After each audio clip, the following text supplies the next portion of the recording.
The results of this month's European Parliament elections have prompted two reactions from political analysts in the old continent. One reaction could be described as the ostrich option, burying one's head in the sand and praying that the storm will blow over. The other could be labeled apocalyptic, pointing at the four terrible horsemen riding across the horizon.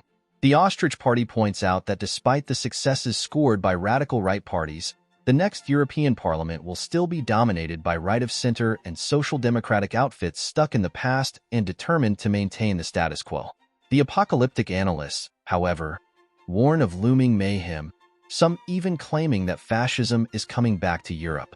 This month's election was the latest of a series that have pointed to some of the EU's structural problems without posing them as key issues in a broad debate about the future. One such problem is the EU's growing tendency towards federalism, a hidden but never admitted desire that has set the course for the Union since the old days of Jacques Delors. What started as a grouping of sovereign powers coming together to cooperate in economic and trade issues has morphed into a superstate, expanding into new fields such as science, technology, human rights issues, the environment, and increasingly military affairs, boosted by the current war in Ukraine. The federal tendency runs counter to the European political tradition based on national sovereignty. In fact, Western Europe, the heartland of the EU, is the birthplace of the very concept of the nation-state, built on the ruins of various empires, a model subsequently adopted by almost all other countries. Europe, by which we mean western and northern chunks of the continent, benefited from the diversity in political and cultural structures by welcoming different modes of thinking, believing, and doing things. The eastern chunks of the continent, dominated by the Russian Empire, however, remained stuck in time by promoting uniformity in the name of unity. While Western Europe welcomed persecuted thinkers, artists, and other immigrants, along with foreign ways of thinking and foreign capital, the eastern portion of the continent tried to retain a fixed identity through pogroms, as expulsions. The result was centuries of despotism and the democratic deficit that continues to this day. Many critics of the European Union describe themselves as sovereigntists, opposed to a European superstate as a new version of empire. However, they forget a key feature of the classical European sovereign state, i.e. its openness to immigrants and different ideas, cultural currents, and faiths. Modern-day sovereigntists reject the idea of a closed empire, but wish to rule the nation-state as a mini-empire closed on itself. In at least half of the 27 EU member states, the sovereigntists base their discourse of fear of a great replacement on the claim that mass immigration is fundamentally altering the ethnogenetic composition of the European populations. According to some studies, this fear is shared by many second- and third-generation Europeans from immigrant backgrounds. In France, the rising star of the sovereigntist movement, the National Rally, is Jordan Bardella, a second-generation Italian immigrant. In Scandinavia, second-generation Turkish and Afghan immigrants are among the most active anti-immigration militants. Paradoxically, the anti-immigrant upsurge comes at a time when net immigration to the European Union is at its lowest for more than 2 decades.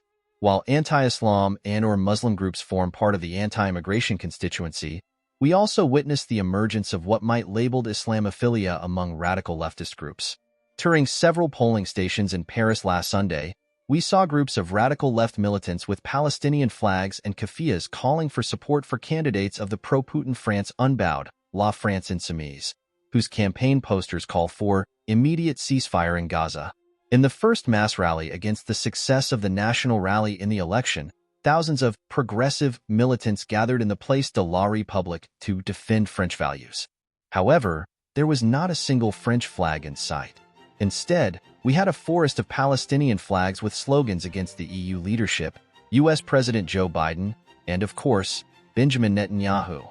Thus, the European Union is under attack from both the radical right and the ultra-left, while the center-left is shrinking and the center-right flirting with radical right groups.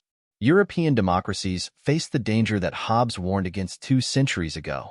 The Leviathan, i.e. the state, being put to death with 1,000 cuts. Political fragmentation, encouraged by the proportional representation system, creates scores of small but ultra-active groups wedded to niche ideas, not to say obsessions. In any normal democracy, those actively involved in politics represent between 3 and 5% of the population. The proportional representation system enables them to secure a seat at the table with a small portion of the votes. The fact that almost half of those eligible to vote do not go to the polls makes it easier for ultra-active minorities to secure a larger chunk of power.